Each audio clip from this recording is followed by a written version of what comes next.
परराष्ट्र कूटनीतिक मामिलामा जानकारहरूले लिम्पियाधुरा लिपुलेक क्षेत्र नेपालकै हो भन्ने दाबी पुग्ने कागजात प्रमाण समेटेर श्वेतपत्र निकालेर भारतलाई थप जवाफ दिन सुझाव दिएका छन्। लिपु खोला पश्चिमतर्फका कुटी, नाभी, गुन्जीले तिरो बुझाएको रसिद, जनगणनाका कागजात र नेपालको प्रशासनिक उपस्थिति रहँदाको विवरण समेटिएको श्वेतपत्र निकालेर नेपालको दावीलाई परिपक्व बनाउन विज्ञले सुझाव दिएका हुन्। नक्सा प्रकाशित गरेपछि भारतलाई वार्तामा बस्न दबाव परे पनि अटेर गर्न सक्ने भन्दै उनीहरूले मुद्दालाई अन्तर्राष्ट्रियकरण गर्न समेत सुझाव दिएका छन्। नक्सा निकाल्नु पहिलो कदम हो।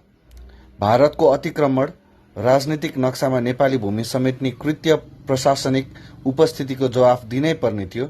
नक्साद्वारा दिइयो पहिलो।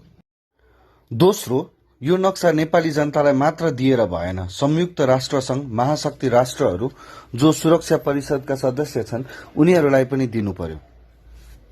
हामीसँग कुरा गर्दै परिषदविद तथा पूर्व राजदूत हिरण्यलाल श्रेष्ठले भने उनले नक्सा र नेपालसँग भएका तथ्य प्रमाणले द्विपक्षीय वार्ताका लागि दबाव सृजना गर्ने उनको ठहर छ।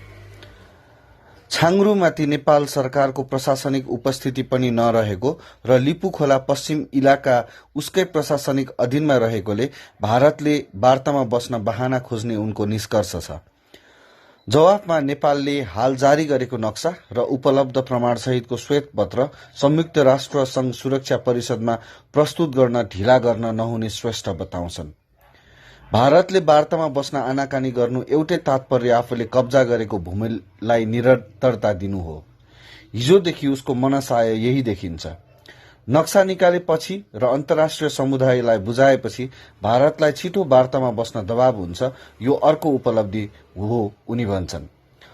लकडाउन सकिने बित्तिकै प्रधानमन्त्री स्तरमा फोन संवाद गर्ने, परराष्ट्र मन्त्री अथवा दूत पठाएर वार्ताको टेबलमा बस्ने वातावरण बनाउनुपर्छ। उनले परराष्ट्र सचिव स्तरको वार्ता समितिले यो कुरा पार नलाग्ने बताउँदै माथिल्लो तहबाट छलफल, संवाद र द्विपक्षीय वार्ताको खाँचो औल्याए। त्रिदेशी बिन्दु नटुङ्गिएकोले परिस्थितिले तीनै देश एउटै वार्ताको टेबलमा बस्नुपर्ने अवस्था पुर्याएको उनको भनाइ छ। नेपाल, भारत, चीन बसेर लिम्पियाधुरामा 0 नम्बर पिल्लर गाड्नुपर्छ। पिल्लर गाड्ने उपयुक्त समय पनि यही हो उनको भनाइ छ। उनले नेपाल भारत बीचको वार्ताले नपुगे बेलायतलाई पनि बोलाउनु पर्ने विचार अघि सारे। कूटनीतिक प्रयास भनेको द्विपक्षीय त्रिपक्षीय पनि हुन्छ। उनी आफ्नै तर्कमा उभिन्छन्। उति बेला बेलायत अथवा इस्ट इन्डिया कम्पनीसँग हाम्रो सम्झौता भएको हो। उसलाई थाहा छ काली नदी कुन हो, त्यसको मुहान कता पर्छ भन्ने। सुगौली सन्धि पश्चात काली पूर्व नेपालको भइसक्यो, उतैतिर तिर्नु भनेर जवाफ लेखी पठाइएको थियो। यो प्रमाण पनि बेलायतसँग सुरक्षित छ। यस्ता तथ्य तिरेको रसिद, भरपाई, जनगणना आदि सबै संग्रह गरेर सरकारले तत्काल श्वेतपत्र जारी गरोस्। श्रेष्ठले सूर्यनाथ उपाध्याय नेतृत्वको समितिले तयार पारेको प्रतिवेदन सार्वजनिक गर्न माग गरे। 2072 जेठ 2 गते सन् 2015 मे 15 चीन र भारत बीच लिपु लेकलाई अन्तर्राष्ट्रिय व्यापार मार्ग बनाउने सहमति भएपछि सरकारले उपाध्यायको नेतृत्वमा अध्ययन कार्यदल बनाएको थियो र तत्कालीन प्रधानमन्त्री सुशील कोइरालालाई प्रतिवेदन तयार पारी हस्तान्तरण समेत गरेको थियो। श्रेष्ठले त्यो प्रतिवेदनलाई अविलम्ब सार्वजनिक गर्न माग गरे। श्रेष्ठले 2072 सालको नाकाबन्दीताका जस्तै सैन्य कूटनीति प्रयोग गर्न सुझाव दिन्छन्। त्यति बेलाका सेना प्रमुख भारत गएर नाकाबन्दीले नेपाललाई त असर पारेको छ नै, गोर्खा सैनिकका परिवारलाई पनि अप्ठ्यारो पारेको बताएका थिए। नाकाबन्दीका कारण गोर्खा सैनिकभित्र विद्रोहको भाव पलाउनेतर्फ सचेत गराउँदै परिस्थिति सहज बनाउन भूमिका खेलेको श्रेष्ठ बताउँछन्। त्यस्तै अस्त्र अहिले पनि कामयाबी हुन सक्ने श्रेष्ठको भनाइ छ। उनले भारतीय प्रबुद्ध र स्वतन्त्र बुद्धिजीवीलाई पनि हातमा लिन आग्रह गरेका छन्। भारतले प्रबुद्ध समूह ईपीजीले तयार पारेको प्रतिवेदन बुझ्न मानिरहेको छैन। भारत सरकारले नबुझ्दैमा हुन्छ र त्यहाँका बुद्धिजीवी नेपाल भारत सीमा समस्या चर्कनु हुन्न भन्ने पक्षमा छन्, मिल्न दबाब दिइरहेका छन् उनले भने। अब दुवै देशका सरकारहरूले परिपक्वता देखाउने बेला आयो। परराष्ट्रविद पूर्व परराष्ट्र मन्त्री रमेशनाथ पाण्डेले नेपाल भारत सम्बन्ध दोबाटोमा आइपुगेको बताए। पाण्डेले दुवै सरकारले परिपक्वता देखाउनु पर्ने र एकले अर्कालाई कुरा बुझाउनु पर्ने बताए। छिमेकीहरूसँगको सम्बन्धमा इतिहासले प्रारम्भको चर्चा गर्दैन, परिणामको मुख ताक्छ। यो कुरालाई हिक्का राखेर नेपाल अगाडि बढ्नुपर्छ। नेपाल भारत सम्बन्ध दोबाटोमा आइपुगेको छ। यसमा दुवै देशका सरकारहरूले परिपक्वता, संयम र कूटनीतिक सिप देखाउनु जरुरी हुन्छ। वार्ताको विकल्प हुँदैन।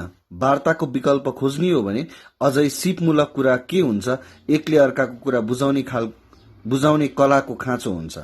अहिले नेपाल भारत सम्बन्धमा आवश्यक भएको कुरा यही हो, उनले हामीसँग कुरा गर्दै भने। त्यस्तै अर्को एक कूटनीतिक मामिला सम्बन्धी जानकार व्यक्तिले भारत अझै पनि नहट्ने संकेत गरेका छन्। दुई देश बीच सीमा सम्बन्धमा नेपालले विगतदेखि नै गल्ती गर्दै आएकोले भारतले त्यसैमा टेकेर अझै हेपाह प्रवृत्ति देखाउन नछोड्ने उनले बताए। बुधबार नै भारतले वार्ताको वातावरण नेपालले बिगारेको आरोप लगाएकोले पछि नहट्ने संकेत त्यसैलाई मान्नुपर्ने उनको तर्क छ। भारतले वार्ताको वातावरण नेपालले बनाउनुपर्छ भन्छ, नेपाल भारतले बनाउनुपर्छ भन्छ। ती कूटनीतिज्ञ भन्छन् वास्तवमा दुवैले बनाउनुपर्छ। प्रश्नै थियो नि, नेपाल पटक पटक चुक्दै आएको हो। भारतले सड़क निर्माण शुरू गर्ने बेलामा किन रोक्न पहल नगरेको? हाम्रो नेपालले 2008 मा सड़क बनाउन शुरू हुँदा नेपाल के हेरेर बसेको? त्रुटि भएकै हो। अहिले भारतले त्यसैलाई समात्यो। त्यति बेलासम्म नबोल्ने, अहिले किन बोल्दैछौ? त्यसै भनेको होइन र भारतले? उनले नक्सा सार्वजनिक गरिसकेको अवस्थामा नेपालले दाबी बलियो बनाउनतिर लाग्नुपर्ने बताए। बलियो प्रमाण जुटाउन नसकिए अहिले होइन भविष्यमा समेत प्राप्त गर्न नसक्ने गरी भूमि गुम्नेतिर परिस्थिति अघि बढ्ने खतरा पनि उनले औल्याए। नक्सा सार्वजनिक गर्दा यो भन्दा अघि नक्सा निस्किएको थियो कि थिएन, त्यसमा विचार पुर्याएको हो कि होइन? उनी सुझाउँछन् राजनीतिकरण गरेर मात्रै हुँदैन, ढंग पनि पुर्याउनुपर्छ। नक्सा त सार्वजनिक गरिसक्यौं, अब हामी एउटै ठाउँमा पुग्यौं। यसमै दृढ रहेर वार्तामा बस्नुपर्छ। उनले राजनीतिक दलहरूबीच मतैक्य बनाउन सुझाव दिए। कम्युनिस्ट पार्टी भित्रै नक्सा सार्वजनिक गर्ने सवालमा एकमत नरहेको तर्फ संकेत गर्दै भने भारतीय मिडियामा मैले नै पढेको हुँ, पार्लियामेन्ट मेम्बर रहेका एकजना कम्युनिस्ट पार्टीकै सदस्यले नेपालले नचाहिने काम गर्यो भनेर बोलेछन्। देशको एउटा मुख हुनुपर्छ, 50 वटा मुख भयो भने काम बिग्रिन्छ। जसरी भारतीय मिडियाको एउटै मुख छ, हाम्रो पनि सम्पूर्ण राष्ट्र एक मुख हुनुपर्छ। उनले संविधान संशोधन प्रस्ताव यही अधिवेशनमा ल्याउन आग्रह गरे। अहिलेको अधिवेशनमा प्रस्ताव नआए अर्को अधिवेशनसम्म पुग्दा निकै ढिला भइसक्ने तर्फ पनि सरकारको ध्यान गराए। यस्तै अभिनेता राजेश हमालले पनि यो विषयमा आफ्नो अभिव्यक्ति सार्वजनिक गरेका छन्। अभिनेता हमालले आफ्नो फेसबुकमा सार्वजनिक गरेको भिडियोमा छिमेकी भारतको गतिविधिले मलाई मर्माहत बनाएको छ। इतिहास साक्षी छ। लिम्पियाधुरा, कालापानी तथा लिपुलेक नेपालकै भूभाग हो। भारतको पछिल्लो गतिविधि हामीलाई स्वीकार्य छैन। हाम्रो पुर्खाहरूले बहादुरीका साथ लड्नुको एउटै उद्देश्य आफ्नो देशको स्वतन्त्रता र सार्वभौम सत्तालाई अक्षुण्ण राख्नु थियो। यसकारण सम्पूर्ण नेपाली जनताले आफ्नो देशको सीमा सम्बन्धमा कसैसँग सम्झौता गर्दैन भनेका छन्। साथै अभिनेता हमालले सीमानाको समस्यालाई भारतले इतिहास, तथ्याङ्क तथा प्रमाणको आधार हेरेर कूटनीतिक तवरमा समस्या समाधान गर्न पनि अनुरोध गरेका छन्।